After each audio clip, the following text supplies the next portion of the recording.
There's nothing more frustrating than the when you're watching a movie on network television and they cut to commercial and it's 8,000. Yeah, I feel like that's a bipartisan issue that Congress could actually get behind. Yeah. Let's cross party lines here. Let's get something done. Right. These commercials are too damn loud. When I was growing up, on this episode, we smoke the Upmann Magnum 56, a true Cuban cigar, our first and probably last on the podcast. Welcome to Burn Line. Burn Line Podcast. The burn line on a well-crafted cigar is straight and sharp as a razor, much like our wit and wisdom. And welcome to Burn Line. I'm your host, Johnny Midas. And I'm your host, Nicholas Midas. No, you don't get to be Midas. Nick, can I just be Nick? Yeah, you can just be Nick. All right. Nicholas Midas. No, it's a nickname I got to work because everything I touch turns to gold. So I thought you said Johnny Unitas at first. It's like you're No. slinging footballs now, John? Wow, I can't believe you're old enough to know who Johnny Unitas is. So we're smoking the Magnum 56 by H. Upmann Cuban cigar. So neither one of these are in great condition. So just be careful with the wrapper. They kind of went through a rough patch when they were being stored. So hopefully we can get them a fairly decent review. I'm going to leave out any commentary that might be related to, kind of the deterioration around improper storage. But I also thought this is a really good example to smoke because a lot of folks that can get their hands on actual Cuban cigars in the United States, they might look like this. They change hands a lot. None of the Cuban manufacturers use cellophane, so they're more exposed. Every time someone picks them up, you're transferring oils and all of that. So I think I've probably smoked... Oh, yours is messed up. Yeah, it's worse. I'll give you the better one. Thank you. I've probably smoked 100 to 150 actual Cubans in my life. So not many, but enough to kind of have an opinion and smoke all the major brands. We don't typically smoke Cubans on this show, main reason being we're U.S. based. You can't get them retail here, so what's the point, right? However, in America, everybody wants the Cuban experience just because it's hard to get, right? So I think it's fair to kind of smoke one up once, and we will talk a little bit about the Cuban cigar tradition and heritage and, where we're at and, where's Barack Obama when you need him and all of that good stuff. And then later on in the show, we're going to talk about cigar cutters and bring you some good information on, what works, what doesn't, brands to look for, and that sort of thing. So looking forward to a pretty good show today. And I think you mentioned you had smoked 100 or 150 Cubans. I think that the rule still stands, right? Good is still good. We're still smoking a cigar, and so I don't think we're going to be judging these differently or much differently than we do others. No, I think obviously the risk is that people overvalue Cubans because in America it was hard to get and I paid a lot of money for it, and so there's that cognitive bias. So we're going to be really careful to try to judge this the way we would any other cigar we're smoking. It's not a blind taste test or anything like that, but we're cognizant of any potential bias. And then I would just add, the Cubans that I have smoked are real Cubans. Now, I have smoked some fake Cubans as well, but I'm talking about real Cubans, and I have had a couple of connections over the years, one of whom was a co-worker from Cuba who would bring me back a box every year when they visited their Mima or whoever was still over there. Mima? Yeah. And there's some things you can look for to make sure you got real Cubans. We might touch on that a little bit. We're not. I don't think we're encouraging anybody to go out and stock up on Cuban cigars, but what we are going to encourage you to do is listen to the podcast, see what we experience, and make up your own mind and go from there. So let's talk presentation. So the wrapper is very delicate, kind of a consistent, just this is what, Colorado? Yeah. Yeah. Natural. Yeah. Wrapper. The band is very classic, not super fancy, a little bit of raised design on the wrapper. It's like the gold is textured almost. Yeah. Definitely not like the kind of expensive band you see on a Cohiba, for example. But it's like plain and old fashioned. Like you look at it and you think, oh, cigar. Nothing flashy or catchy. This is one band. It is, yeah. We see a lot of cigars in this style, especially in the U.S. market, where they break this down into two bands. Mm-hmm. So the Magnum, so it's the primary band, the top band is H. Upmann, then it's a Savannah Cuba. Mm-hmm. And the bottom band, completely different color. Yeah. It's a red and it says Magnum 56. So usually we see it like with the I can't think of any examples right now, but the secondary band usually is completely separate altogether. Yeah, and the reason for that is you can do a really big printing run on the top band and use it on all your cigars. Right. And then Separate, the secondary, distinguish. yeah, is like the that specific cigar or whatever. So, yep, this is a solid band, and I would say this is a handsome cigar. It's just super classic to me. Like if you think cigar, you think of something like this. It's a natural wrapper, a little bit darker than medium brown, but about medium brown. It's a Parejo.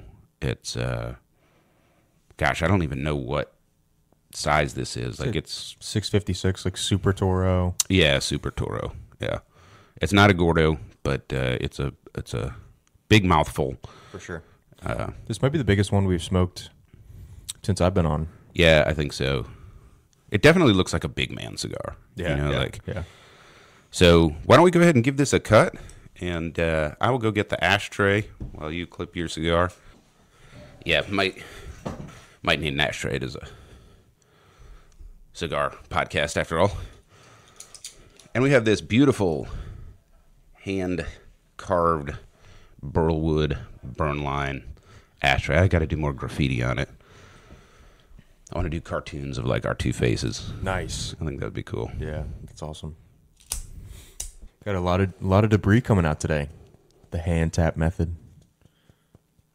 Yeah, so I did a side-by-side comparison test of the hand job versus the blow job. And so I did the blow job first, and then I did the hand job, and there was still tobacco left after the blow job. So a lot of guys, they will clip the end of their cigar, and then they'll blow it, and some stuff will come off, some dot'll, but it's like stuck in there. So you turn it over and tap it, and the hand job gets more stuff to come out of the cigar. So for those that were wondering, it does actually work better than just a straight blow job. So keep that in mind when you're making a decision on how you're going to get that stuff out of your cigar. So, all right, that's a good clip, and as always, we remind you to clip your cigar with authority. No limp-wristed cutting allowed here. Get a nice firm clip so you don't smash and crush the wrapper. And on the cold draw, pretty standard, I would say. Like that raisins with a touch of leather. Yeah. Yep. Most cigars kind of taste like that on the cold draw. 1000% dried fruit, something or other, and yeah. And it is time for us to light our cigar. The official lighting brought to you by Union Cigar, Hanover, Pennsylvania, USA. And as always, Burnline is brought to you from the Hot Box, the smoky back room where deals are struck and fortunes are made at the Blanco Cigar Lounge, Union Cigar, Hanover, Pennsylvania, USA. So we're going to toast these cigars. As always, toast it, don't roast it. Toasted, not roasted. Toasted, not roasted. Toasted, not roasted. It's toasted. I get it. And I am using the Quad Flame Vertigo. I got a triple flame here. Francisco gave me when he was in town last. Yeah, I like that one. It's the one where the flames are horizontally aligned and they kind of come to a point in the middle. Yep. I call it a wall flame because they're kind of set up like, like in a single plane. The Vertigo does make a 3-torch, but it's the cluster where they're in like a triangle shape, and of course it behaves a little differently. So we are still toasting and toasting. We talked about this on our episode about lighting your cigar. A good toast takes a little bit of time. I think it's worth it. Guys, you're cheating yourself. If you don't do this right, you're just cheating yourself. Why take the risk of not lighting it carefully after you spent this money on the cigar? So just lazy. On the other hand, I've seen guys that have been in the cigar industry for 40 years chew the end of the cigar off, jam a Zippo into the end of it, suck that campfire gas right up into the cigar, and then act like it's just normal and awesome, Take it out of their mouth and they go, slight sulfur with with a hint of peaches. Yeah. So to each their own, but I've found that when I am a little more ritualistic and observe every aspect of the experience, I just have a better experience, So, of course, you're, talking to the guy who wears driving gloves and driving shoes and, all of that. So, oh, you were driving shoes? Well, not in the Toyota. Okay. I wear fucking boots.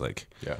I've got like the 6-inch deep WeatherTech mats or whatever in the front. For those of you that don't know, I drive a quarter-century old Toyota 4Runner on a 3-inch lift with tires so big that they came off like a Hummer or something. I don't know. With a rock catcher on the front. Yeah.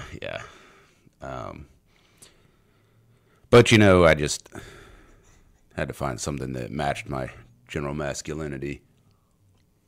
Yeah, when John's here, we know. Everyone knows. 256,000 miles though, and still going strong. I'm really disappointed though in the new Taco just got whatever they call it unveiled or whatever, and it is a sharp looking truck, and they've got some pretty cool powertrains. But here's the problem. The problem is trucks are really expensive now, and good luck getting in one for less than $45. And you can't order what you want from Toyota. So this gets into like supply chain, automotive. Basically, you can order what you want from the dealership. If your particular unicorn happens to be part of the production run allocation, and if your dealership has the best standing with Toyota, then you'll get it. Otherwise, you'll get something else, And that worked when, a Tacoma was 25 or 30 grand. Now it's like, no, I'm not paying you that kind of money unless I get the TRD Pro with the orange paint or whatever, Yeah, I've heard more over the past 5 years about people pre-ordering cars than anything else. It's just, I've only been driving for 10 years, but I feel like before, 20 years ago, 30 years ago, give it a month or two and you get your, exactly what you wanted. Yeah, well, you can from American car manufacturers, all the German car manufacturers, and some of them, like Porsche, have higher reliability, anyway. But you're paying for it here in America. But Toyota and Honda in particular, you can't get exactly what you want, only if it matches what they're going to make. So it's worked for them. They're still selling cars. Anyway, we've got this H. Upmann Magnum 56, well toasted, and I'm just a quarter of an inch in, so I think enough to start sharing some tasting and experience notes. The wrapper is what I call matte oily, which is to say it's not shiny with oil. It's a matte color, but it is like oily. There's a little tactile to it. You can see it a little bit. Very attractive. First few puffs, the smoke output is medium. I would say. For a cigar this big, I think I would expect a little more smoke, maybe. Yeah, I kind of would expect a little bit more smoke output from this. I'll say that the draw on mine is the perfect strength for me. Like, one of the things that affects my cigar smoking experience, probably more than like I thought it would, is strength of draw. So if I have a cigar where I have to draw too hard, it's just annoying. But if I have one where, like, no matter how hard I draw, there's like no resistance, I can't stand that either. Well, and that has a direct impact on the burn, I feel like, and the, obviously the flavor and all that good stuff. So it's good construction. Not to draw a direct comparison, but the strength of draw and the smoke output and volume, to me, this directly correlates to the Perdomo 10th anniversary, which is a soft box press. Yeah. I think this is packed a little tighter than a lot of like round mold, Parejos, kind of like that soft box press, but it's not packed like a hard box press, right? So it's interesting construction. I wouldn't say it's superb, but it's pretty good. The burn so far is the burn line's acceptable. Seems to be burning pretty evenly. I noticed that the ash is fairly ashy. A lot of white, powdery ash. That usually has to do with the age and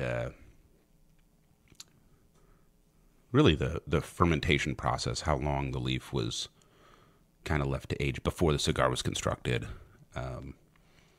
After that fermentation at high heat, once you stop that, the nature of the ash doesn't change no matter how long you leave it in your humidor. Yeah, these pilones are getting up to 110, 115, 120 degrees. After that, sitting in your humidor at 70, 75 degrees, you're not changing it much. Yeah, once they cook initially, that's really the main change. It's interesting because you mentioned time spent fermenting, and I think that Cuba's in an interesting spot with Habanos SA and distribution right now because of, frankly, a very high demand across the entirety of the world, not just America anymore, but especially in Europe and Asia. A lot of people are smoking Cuban cigars now. Yeah, they've done a good job with the brand, and sort of creating this brand identity for Cuba. All Cuban cigars, they're like luxurious and well-made and like the pinnacle of cigar, which I guess we should talk about, but some tasting notes first for those of you that are maybe thinking about trying to secure a real Cuban and smoking it, and is it worth it? And we'll talk a little bit about some price point and options on stuff. So my initial tasting notes, first and foremost, there is a high component of that bitter vegetable taste that comes from not aging your tobacco as long. So I call it Morning Glory. That's the name of a vine with purple flowers that just murders your garden up here in the mid-Atlantic. And we used to pull them out as kids and burn them or whatever. And they have this sort of pungent, bitter smell that this reminds me quite a bit of. So there's a lot of that. I attribute that directly to lack of aging the tobacco. And then there's some leather and raisin and some wood component. It's just a very generic woody taste. That's kind of what I'm getting so far. I'm getting, honestly, the weirdest thing. It's like dried peach or dried apricot. Mm-hmm. And then that floral bitterness that you described is also right on point. But that's kind of what I was alluding to before, was that I think that Cuba has a tough time aging their tobacco long enough because the demand is so high. Well, yeah, I mean, the bottom line there is there's quotas that they have to meet. That's the way that the whole country is run, but the tobacco industry certainly. And they can't make cigars fast enough to meet quota unless they cut down on the time to produce them. And that's why this tastes the way it does. You know, I guess the counterpoint to that would be, you know, there are these brands that absolutely will not compromise on like the aging length and the quality, even if it means charging you a lot for the cigar. Padron comes to mind, you know. So I guess this is probably a good point to talk about like the Cuban cigar experience and industry.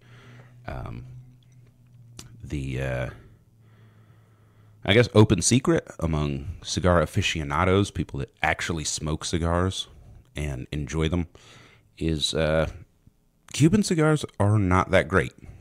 There's some good ones. There's some not so good ones. But in general, Cuban tobacco doesn't taste as good. And the reason for that is they've been essentially over-farming, not properly resting the field, not rotating crops. You know, you need to plant some cabbages and beans and stuff, get some phosphates and stuff back in the soil. You know, if you want good cigar tobacco, you're not using a lot of like neonicotinoids and you know, your nitrogen fertilizers and stuff like that. And the quality of the tobacco, it just is not as good as some specific regions, you know. I was shocked when I got into the industry, and people were telling me, "Oh, you know, they're good at, you know, just as good cigars in Dominican and Nicaragua, even Honduras and Ecuador." And I was like, "Well, come on, like it's Cuba." Yeah. Because the allure, the myth, is so great about the Cuban tobacco, and I think it comes from, like I was saying to you earlier, I think like the 90s and early 2000s, there were some real stellar Cubans that were coming out, and obviously even a little bit before that, but it's just a shame. Well, and also there was a lot less competition. Right. You know, you had that cigar boom in the late 90s. Before that, you know, your options were pretty limited. And if you're comparing like a gas station cigar to a Cuban punch, there's no comparison, right? So the contrast made them even better, right? So the tobacco in Cuba in general is not as good. I think Nicaragua is producing the best tobacco in the world right now overall. However, the Pennsylvania broadleaf grown by the Amish is world class, and the San Andres Mexican tobacco also makes a fantastic wrapper leaf. And both of those regions have been working very hard over the last 10 to 20 years to make excellent and competitive tobacco. And, of course, Dominican Republic continuing to make a lot of really good tobacco. You know, in my experience, the Dominican tobacco is milder than the Nicaraguan, retains a lot of that floral aromatic element that is common to Cuban tobacco. So that's one challenge with Cuban cigars. The other one is a lot of the skill left Cuba. The skilled bunchers, the skilled wrappers. Money. Yeah. They're getting paid more. Oh, a lot more. Yeah. You know? So, you know, during the political upheaval over there, a lot of the important folks in the industry left and took their skills with them. One of the sort of initial immigrations happened to Dominican Republic, which is kind of how they took over as the new cigar capital. And then it's been, maybe a quarter of a century since Nicaragua started its ascendancy in the business. And that's partly because they have some really varied climates, you know, and microbiomes where you can get so many different types of tobacco leaf and flavors out of, you know, one country. And it's a real estate game too.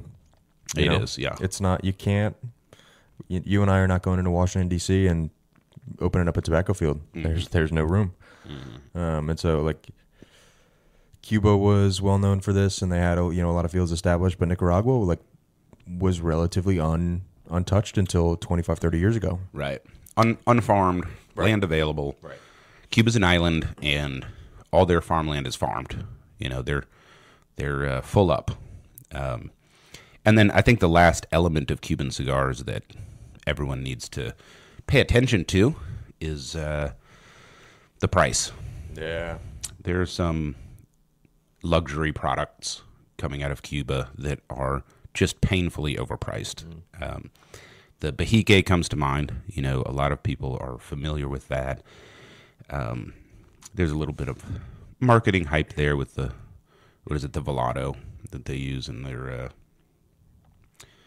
their cigar. I think the Bahique is gorgeous. it is a gorgeous cigar. It's beautiful. It is superbly constructed.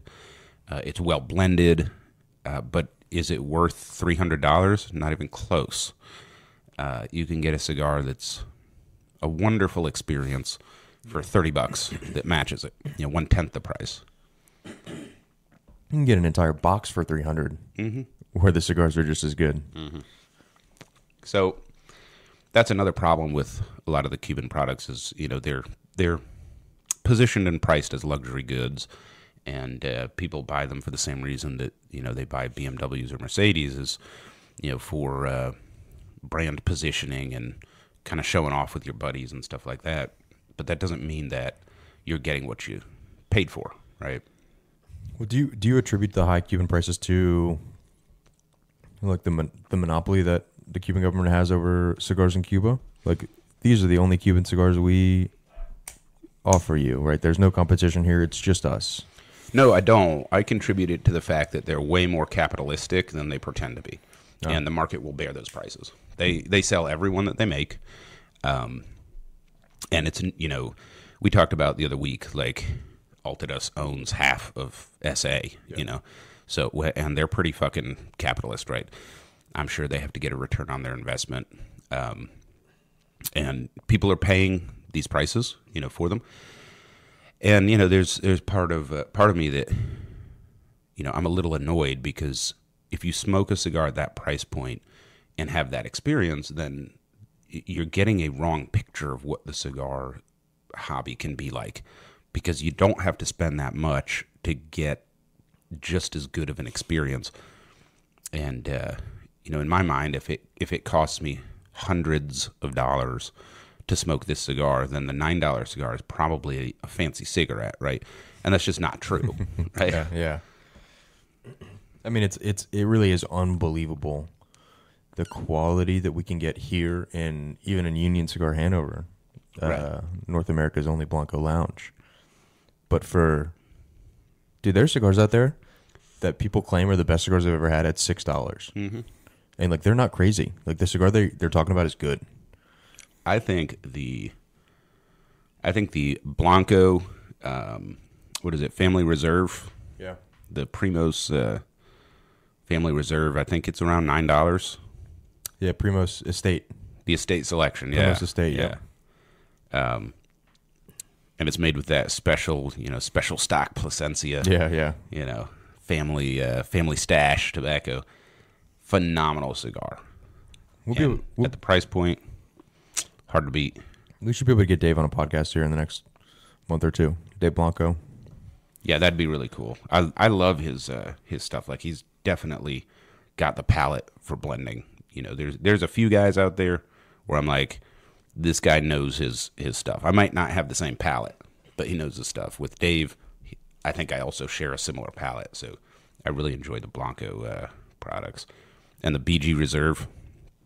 Great. Yeah, really good. We have to do a show on that one. Yeah, we do. Yeah, that's a higher end stick that's totally worth it. So that's a little bit about Cuban cigars. If you're out there and you're into cigars and you think of Cubans in America, you might think of it like your holy grail because you can't legally buy them. Hate to burst your bubble, but they're just cigars, and I've had plenty of cigars from Dominican Republic, Nicaragua, that are just better cigars for far less cost. And hassle, too. And hassle. if we're talking about Cubans. I tell folks, absolutely go out of your way to get a real Cuban and smoke it. Like you have to do that at least once. There's ways to buy them online. If you know somebody who is from Cuba or has family in Cuba, or if you just go there yourself, you're allowed to bring back, I think, 3 boxes through customs before it raises a red flag. I've heard people talk about like duty free on cruises and stuff. Is that true? You can also get Cubans in like international waters or at port stops along the way in the Caribbean. I will tell you that every single Cuban cigar I've ever seen at port stops in the Caribbean while I was on cruises is not a real Cuban. Every single one. I have yet to find a real Cuban outside of Cuba at tourist traps. Not to say that you can't get a real Cuban, in the Bahamas, for example. But I have never seen one, that little guy with his cart or whatever, on the dock waiting for the cruise ship to land. Right. As far as the ship itself, I've never been on a cruise ship that sold Cuban cigars. Maybe that's because they were all U.S. based and maybe they're not allowed to. I don't know. I don't know how all that works. I've never been on a cruise ship, period, so I wouldn't know either. I've heard people talk about it. You're not missing much. It's like a giant city that floats, but gross. And there's no escape. You can't get out. And you can't escape. Yeah. And like the ratio of rednecks to not is like too high. Like rednecks love cruises. Apparently, all the ones that I've been on, and I keep going on them. So apparently, I'm one too. So, but yeah, like actually getting one that's not a counterfeit, like. First of all, there's a huge difference. Like counterfeit Cubans are hot trash. They have to make a profit while trying to rip off bands that are hard to copy and packaging and stuff that's inefficient. That's why there's such a market. Like you can go on eBay right now and find Cohiba boxes, like real ones, and get good money for them. And half of those are being bought by counterfeiters that are reusing the box. So a lot of folks, they'll smoke a fake Cuban, and sometimes they'll convince themselves, "Oh, this is an awesome cigar." Right. And half the time they'll be like, "This is hot shit. Why am I smoking cigars?" A lot of time they're short filler sandwiches. Yeah. It's not all 100% long filler premium leaf. Yeah, I've had one or two knowing that they were fake, and it's they're kind of disgusting. Yeah, I had one a couple months ago that I could tell from the taste that it was Dominican tobacco, and I could tell it was Seco by the flavor and the way it was burning. And I'm trying to develop that part of my palate and experience. And I'm pretty sure I know where it was grown. And it wasn't a bad cigar. Dominican tobacco and cigars are pretty good, and they're even close to the Cuban experience. A lot of them, like that piloto leaf, which is what this cigar was. So it was a pretty decent counterfeit. But if you've been smoking cigars long enough, you can even tell sometimes. Like, oh yeah, yeah. No, I can tell from the spice. Like this is Nicaraguan tobacco. Right. Well, like you said, I think Dominican tobacco is closest in profile and flavor to Cuban tobacco. Whether that's the proximity of the islands or the fact that they brought all the seeds over when they were starting. It's the same shit. Yeah. Yeah, so the classic Cuban experience with cigars is light, floral, aromatic, but strong. Like, the difference between tobacco that the smoke is robust versus strong tobacco in the sense of, like, it's got a high nicotine kick. That's the difference. It's like the Cuban smoke is pretty strong, but it's light. It's not thick and heavy. And that's kind of, if I had to say, here's what sets Cuban cigars apart. And they don't really do Maduros either. Mm-mm. Right? They're all natural. They don't do Connecticut shades as well. Like all Cuban, authentic Cubans are 100% Cuban, puros. Mm-hmm. All Cuban tobacco, and it's just a good sun-grown, like, natural color. Yeah, there's a few, like Cohiba has a a Maduro they released recently. There's a few like specialty, but that's not what Cuban cigars are known for. And when people go to buy a Cuban, like they're looking for that, that Claro or Colorado, color. Just a regular, grown out in the field, regular old, natural wrapped, sun grown cigar. And yeah, the smoke is light, floral, aromatic. Really, if you want to get a good experience of like the classic Cuban cigar in America, the Casa de Cuva, which I think is a Fuente product, Yeah. Yep. It is. is a really good imitation of like what the Cuban cigar experience is. Oh, that's right. That's what I wanted to talk about on this episode is Cubanesque. Right. We think of the word Cubanesque, and I get, oh my gosh, once a day, once 5 times a week, people come in. Hey, do you have any Cubans? No, I'm sorry. Unfortunately, I can't sell Cubans. Right now, the government's shuffling their feet on it. Right. And they're like, all right, well, what do you have that's similar? Like, oh man, come on. Yeah. Are you shitting me right now? And so you got to kind of scramble to find. AJ makes a good one called Dias de Gloria. Yes. Yep. And it is actually, I believe the name Dias de Gloria, is Days of Glory, is in reference to the glory days of Cuban tobacco. But Cubanesque is a big thing that, looking in the industry that we teach, especially on the retail side, about like you have to know a couple because people are going to ask. Yeah. There's one Yep. constant in this industry, and people are going to ask for Cuban shit. Yep. Yeah, that's a good one. Like I said, the Casa de Cuva. There's a few others. I actually think that most of the Fuente products are really similar to Cuban cigars. They tend to have that, aromatic and floral element. They don't smoke too heavy. So those are pretty classic. And then there's, like the two we mentioned, there's a few that are like intentionally trying to mimic that experience. So I guess I'm an inch in or so on this cigar. The flavor hasn't changed much. It's enjoyable. I like it. But let's do the ultimate test, which is if you didn't know what this was and you smoked it, how much would you pay for it here in Hanover, Pennsylvania? Like solely based on flavor. Yeah, like if you picked this up and you smoked it, Yeah. and you had to guess a price point Right. in the humidor. What are you thinking? Because I've got a number in my head immediately. Without qualifying, my answer $6 to $8. Okay, I was going to say 11, and that's partly because of the quantity of tobacco in it. I'd say this is like a good $11 cigar. So, So this is me now qualifying my answer. I tend to stay away from like 52 and above, 52 gauges and up. So I don't really know too well what. Like I don't know how this is compared to other 56 gauges, and stuff like that.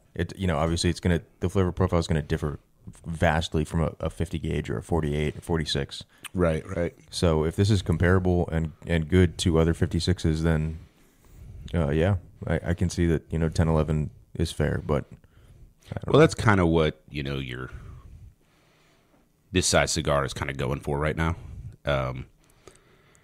But I think the reason I asked that question is I'm trying to help our audience understand the value proposition of smoking a Cuban, and I could have an experience that is just as good or better for about $11 in the humidor.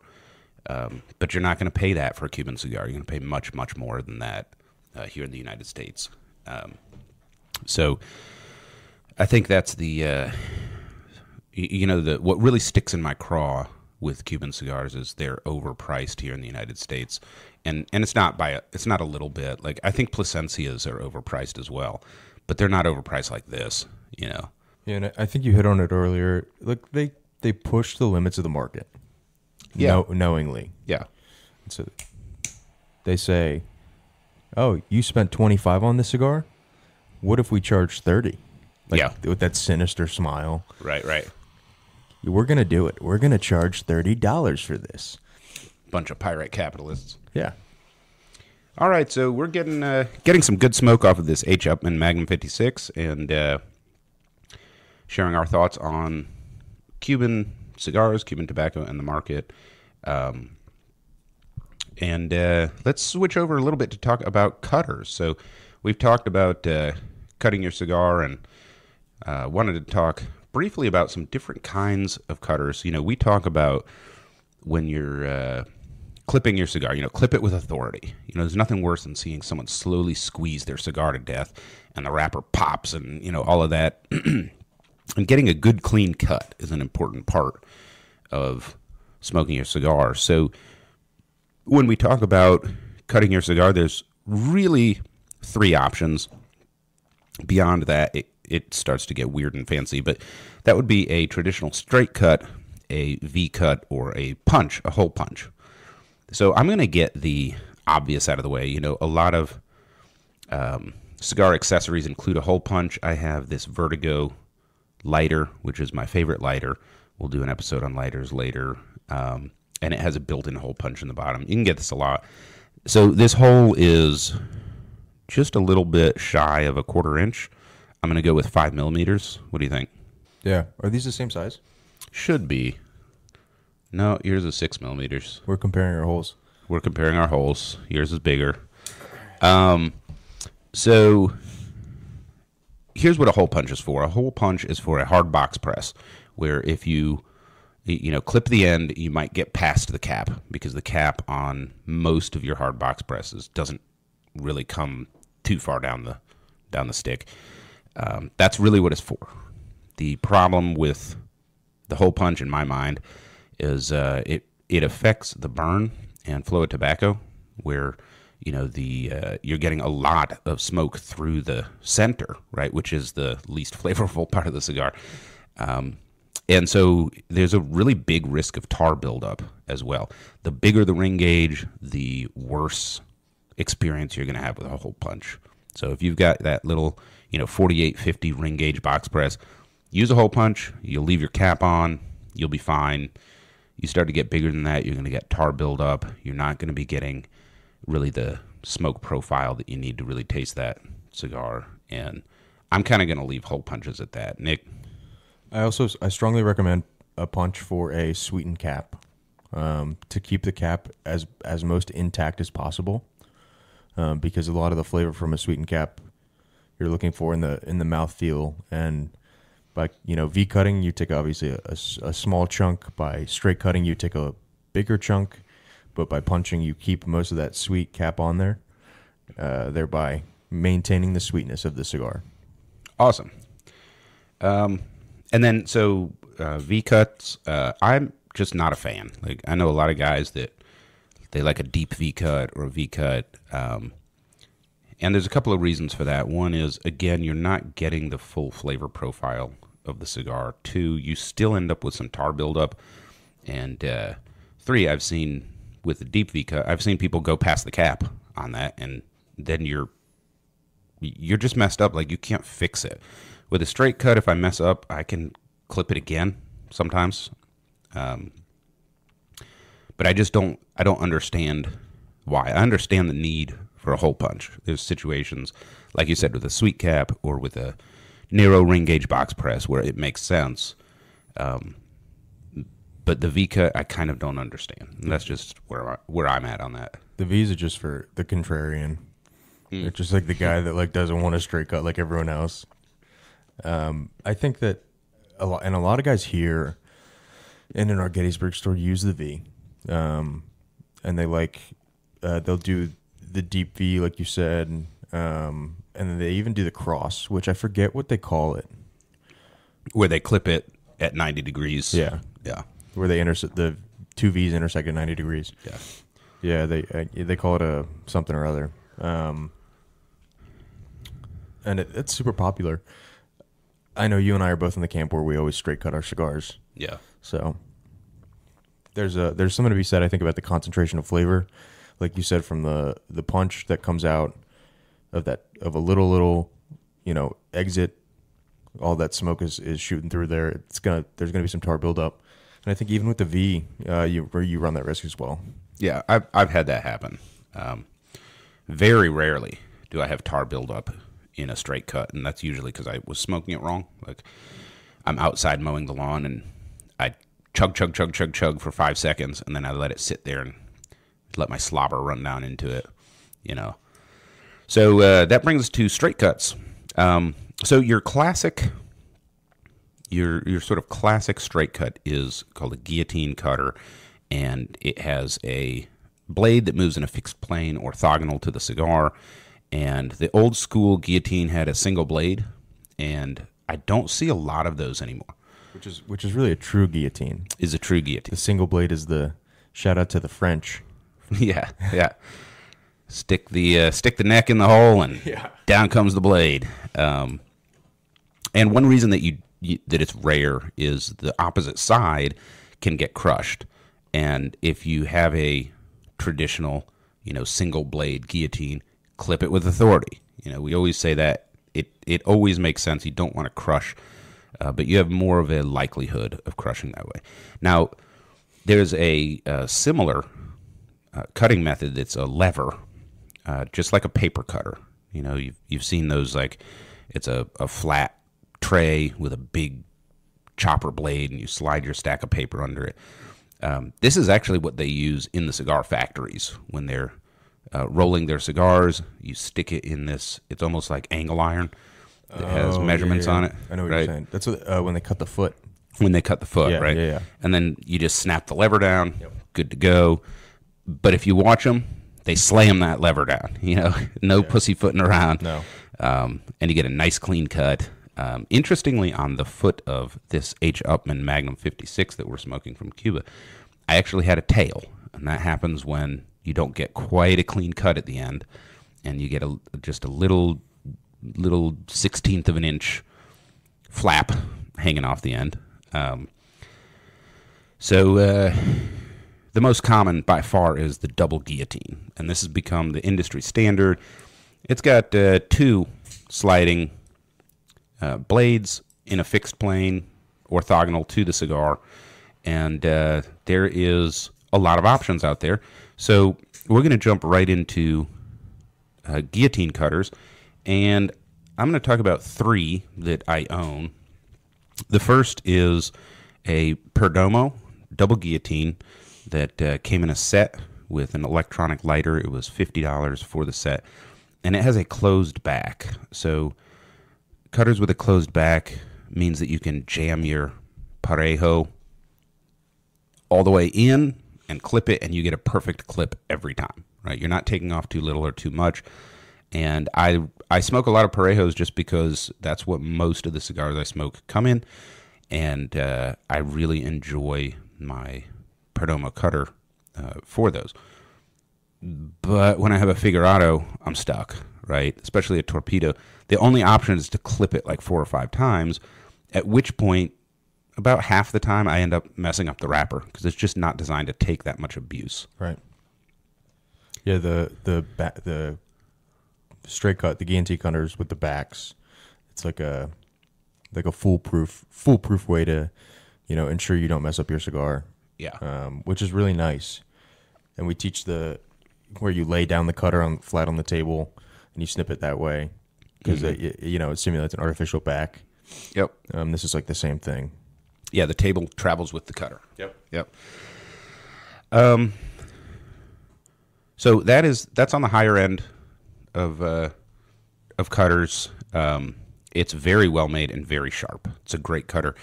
I have another higher end cutter right here. This is the Craftsman's Bench double guillotine. This retails for $29.99. Decently substantial feel in your hand. It's all metal. I've got the black and gunmetal version. I think they also come in all chrome. Very sharp, well made. I like it. Oh, it's sleek. Yeah, it has an open back though, so I use this one to cut my Figurado cigars. But I would recommend this one. The only quibble I have with it is I feel like the blades are too loose for the price point. Yeah. The deflection out of that plane determines the quality of the cut. So if the blades are wiggling around a little bit, you're more likely to mess up the cut. I feel like for $30, it should be a little tighter. I do like that the blades are not super loose. So like if I hold one end, and flick my wrist, Yeah. the blade doesn't shoot out. Some of them just. Some of them just shoot out. Yeah. Right? Yeah. Like this Vertigo. So this is the very bottom end. You can get these on the counter of most cigar shops. This is like if you forgot your cutter, right? And it's plastic with metal blades. If you want to leave this shit in your golf bag. Yeah, something that you're going to leave. Like I have one of these at work, Yep. you know, just in case. And these sell for like $5 or $6, so they're pretty affordable. Don't recommend it. So the blades just aren't sharp enough, and I mean, there's already like damage to the blades. I've never cut anything but a cigar with it, but you get like a stiffer piece of tobacco, and all of a sudden the blade's folding over. That's ridiculous. So I think it's worth upgrading to a sharper, nicer cutter. You don't want to ruin a $10 cigar with a $6 cutter, right? Yeah, and cutters are one of those things where if you make a good investment, they can last. Mm-hmm. And they can last actually quite a long time. Like if you take care of it. I haven't quite figured out yet though. I would love to be able to sharpen the blade, take it apart, sharpen the blade, put it back together. And not a lot of them are like easy They're not per se designed. to do it. You can't even take the blade out. Right. A lot of them, yeah. Which I just saw Steve Saka is actually coming out with one that's designed to let the consumer sharpen the blade. That's awesome. Yeah. That's really thinking about the dedicated cigar enthusiast. You know, a lot of us are just going to buy disposable cutters, you know, because we're not that into it. But for a guy like me, like that would be super cool, you know. And that brings us to the last cutter we're going to talk about, which is probably the most expensive, which is the Cigar X1. And this one is like a butterfly. So it's shaped like I don't know, like a rounded arrowhead pointing towards the floor. And there's a little lever in the middle that pops your blades open. And they spread apart with a spring like butterfly. That's why I call it a butterfly cutter. So it's like a double guillotine, but it's lever instead of traveling straight up and down towards the cigar to clip it. Here's what's good about the Cigar X1. Very high quality steel, very sharp, will last you forever. And Cigar has a very generous like repair policy if something happens. I have one of these that is a limited edition out of, I think they made 300 of them to celebrate Fuente. Nice. Has like the Opus X, I don't know what you would call it, filigree, Yeah. just the design in it. And the wings are bone. Oh. So this is like a rose gold finish in the middle. It's very beautiful, and it was like $300, and I just bought it because I liked how it was gorgeous. Well, that's the thing too, especially because we're talking about the most expensive one on the table here. $500 for a cutter. They're out there. Mm-hmm. They exist, and people will collect them. People will there's some of them have diamonds on them. Gold. Yeah. They're gold plated. Yep. The Cigar X1 is probably, I think, the limit of like value of getting your money's worth. I think they run around $60. I think they're worth it. They work really well. Some guys don't like them because just the way that like you use it in your hand. I don't understand. They seem pretty easy to use to me. The downside is they do come apart. So there's a few different models, and they have like the X1 and the X2 and stuff like that, and they've been upgrading it over the years. But in particular, the pin that holds the lever in the middle that locks and then pops open the blades, that will come out over time. It'll just loosen up. It's no big deal to put it back in, and if you really fuck it up, you can send it back to Cigar, and they will fix it up nice and send it back. But then you're out of cutter for a few weeks or a month.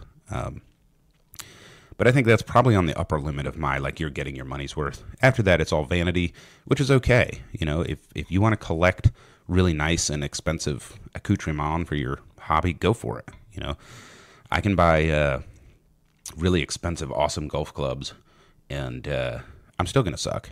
You know, so Yeah.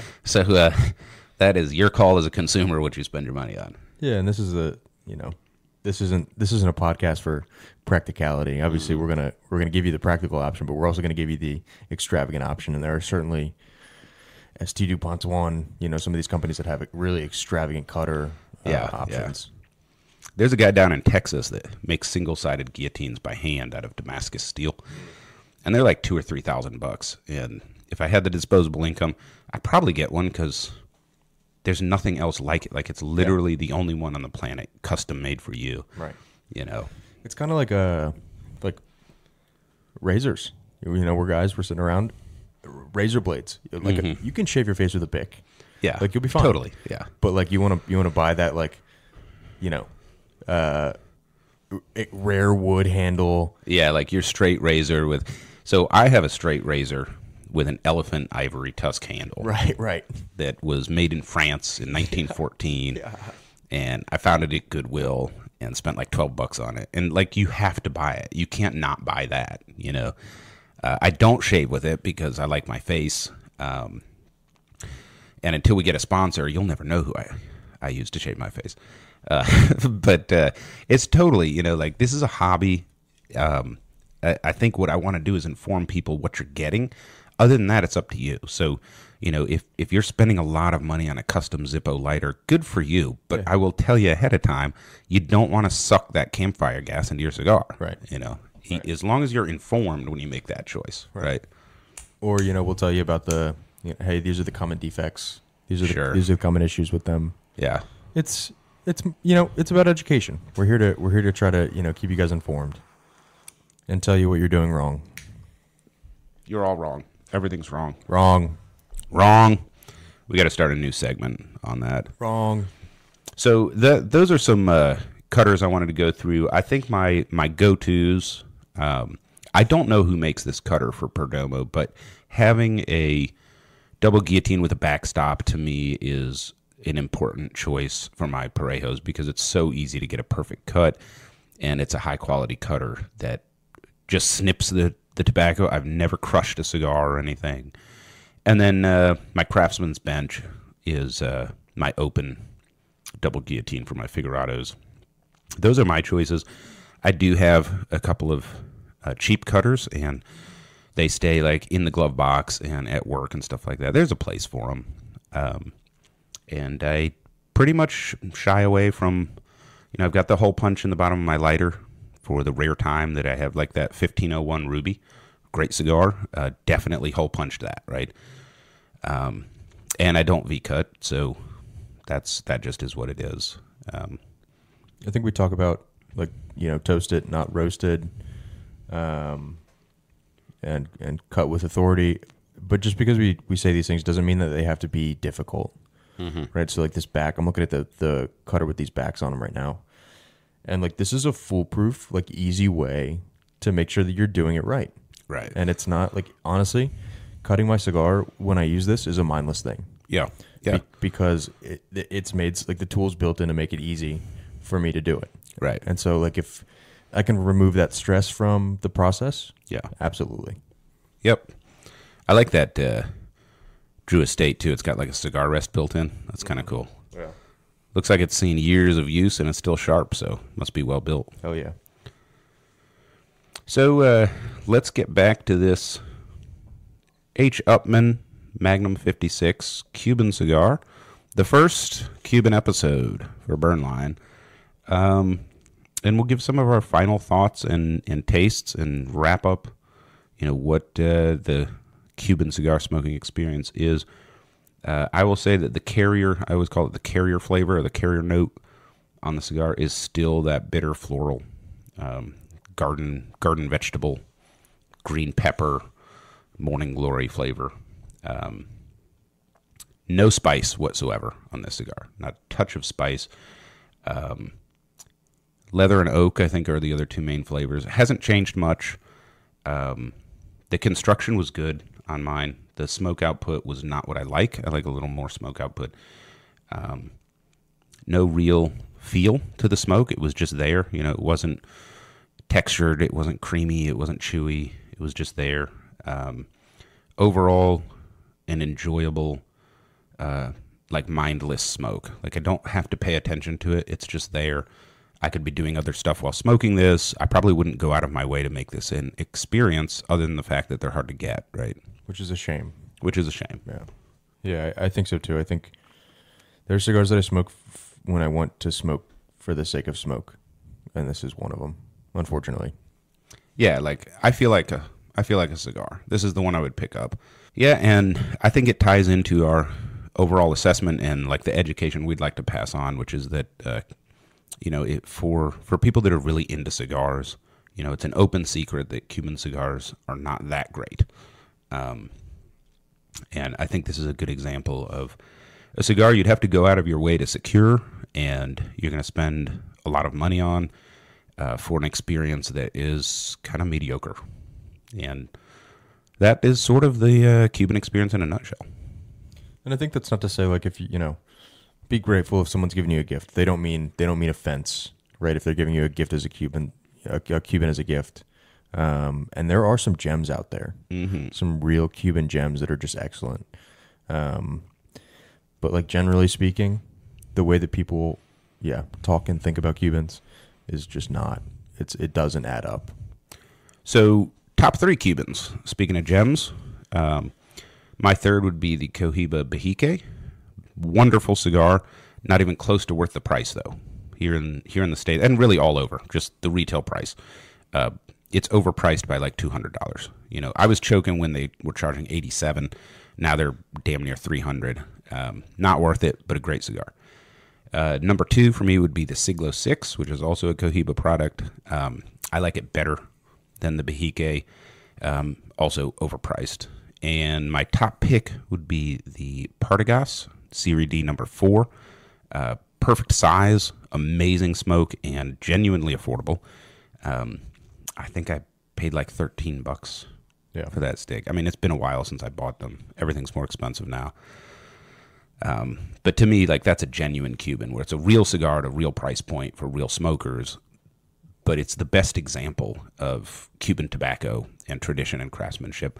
So there's some good ones out there, and you can do your own research online and see what you might like and give them a shot.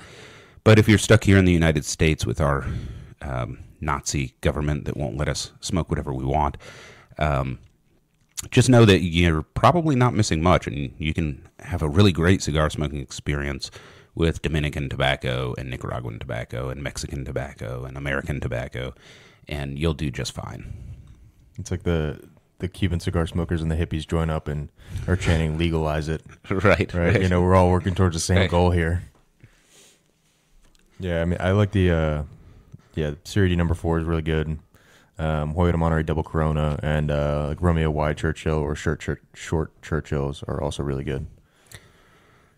I hate when the damn hippies are right about stuff. Yeah, those are some good picks as well. So if you want to go find a Cuban to smoke, maybe start with that list. Probably skip the Bahique and the Siglo, because I just don't think that you're going to get your money's worth. Unless it's like, for me, it was a bucket list thing. Like, I'm going to smoke one of these. And if you have the disposable income, if you don't sell a kidney. So I think that's a wrap. Nick, I appreciate you coming on the show today to smoke this Cuban with me. Thanks for sharing the smoky treat. For all of you guys out there in the internets, thanks for joining, and we will see you again next week. Goodbye, everybody.